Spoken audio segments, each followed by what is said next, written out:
السلام علیکم ورحمۃ اللہ وبرکاتہ۔ الصلاۃ والسلام علیک یا رسول اللہ صلی اللہ علیہ وسلم۔ محترم حضرات، کبھی ایسا بھی ہوتا ہے کہ ہمارا روزہ ٹوٹ جاتا ہے اور عدم واقفیت کی بنا پر ہمیں اس کا علم تک نہیں ہوتا۔ لہٰذا اسی ضرورت کو محسوس کرتے ہوئے ناچیز فاروق احمد رضوی درسپوری آج کی اس سیریز میں روزہ توڑنے والی چیزوں سے چنندہ اہم مسائل آپ کی خدمت میں پیش کرنے کی سعادت حاصل کر رہا ہے۔ بغور سماعت فرما کر اپنے روزوں کی حفاظت کریں۔ کھانے پینے یا ہم بستری کرنے سے روزہ ٹوٹ جاتا ہے جبکہ روزہ دار ہونا یاد ہو، اور اگر روزہ دار ہونا یاد نہ رہا اور بھول کر کھا پی لیا یا ہم بستری کر لیا تو روزہ نہیں ٹوٹا۔ حقہ، بیڑی، سگریٹ، چرٹ، سگار، پان، تمباکو پینے کھانے سے روزہ ٹوٹ جاتا ہے، اگرچہ پان یا تمباکو کی پیک تھوکتی ہو۔ یہی حکم گل اور منجن کا بھی ہے۔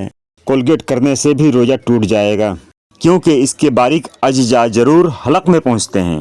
دانتوں میں کوئی چیز رکی ہوئی تھی، چنے برابر یا اس سے زیادہ اسے کھا گیا، یا چنے سے کم ہی تھی مگر اس کو منہ سے نکال کر پھر کھا گیا تو روزہ ٹوٹ گیا۔ اسی طرح نتنوں میں دوا چڑھائی یا کان میں تیل ڈالا یا تیل چلا گیا تو روزہ ٹوٹ گیا، اور اگر پانی کان میں ڈالا یا چلا گیا تو روزہ نہیں ٹوٹا۔ کلی کرتے وقت بلا قصد پانی حلق سے نیچے چلا گیا یا ناک میں پانی چڑھا رہا تھا، بلا قصد پانی دماغ میں چڑھ گیا تو روزہ ٹوٹ گیا۔ لہٰذا کلی کرتے ہوئے اس کا دھیان رکھیں۔ دوسرے کا تھوک نگل گیا یا اپنا ہی تھوک ہاتھ پر رکھ کر نگل گیا تو روزہ جاتا رہا۔ قصداً منہ بھر کر قے کی اور روزہ دار ہونا یاد ہے تو روزہ ٹوٹ گیا، اور اگر منہ بھر سے کم کی تو روزہ نہیں ٹوٹا۔ بلا قصد اور بے اختیار قے ہو گئی تو روزہ نہیں ٹوٹا۔ تھوڑی قے ہو یا زیادہ، روزہ دار ہونا یاد ہو یا نہ ہو، بہرحال روزہ نہیں ٹوٹے گا۔ ایسے ہی منہ میں رنگین دھاگا یا کوئی رنگین چیز رکھی جس سے تھوک رنگین ہو گیا، پھر اس رنگین تھوک کو نگل گیا تو اس کا روزہ ٹوٹ گیا۔ عورت کا بوسہ لیا، چھوا یا مباشرت کی یا گلے لگایا اور انجال ہو گیا تو ان حالتوں میں روزہ ٹوٹ گیا۔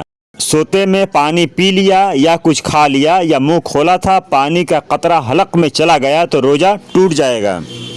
دانتوں سے خون نکلا اور حلق میں داخل ہو گیا، اگر تھوک غالب ہے تو روزہ نہیں ٹوٹے گا، اور اگر خون غالب ہے یعنی تھوک میں خون کا مزہ معلوم ہو تو روزہ ٹوٹ جائے گا۔ قصداً دھواں پہنچایا، خواہ وہ کسی چیز کا ہو، اگر بتی سلگتی تھی اس کے دھوئیں کو ناک میں کھینچا یا منہ میں نسوار لی، ان صورتوں میں روزہ جاتا رہا، قضا لازم ہے۔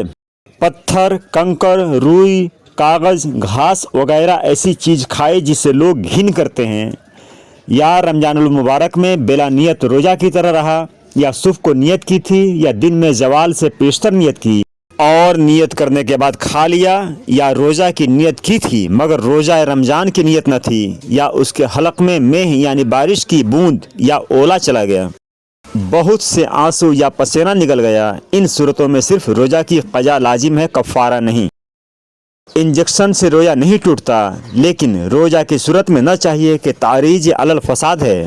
ہاں، اگر جوف دماغ یا جوف معدہ میں انجیکشن سے دوا یا غذا بے عینہ یعنی جوں کا توں پہنچے تو روزہ فاسد ہو جائے گا۔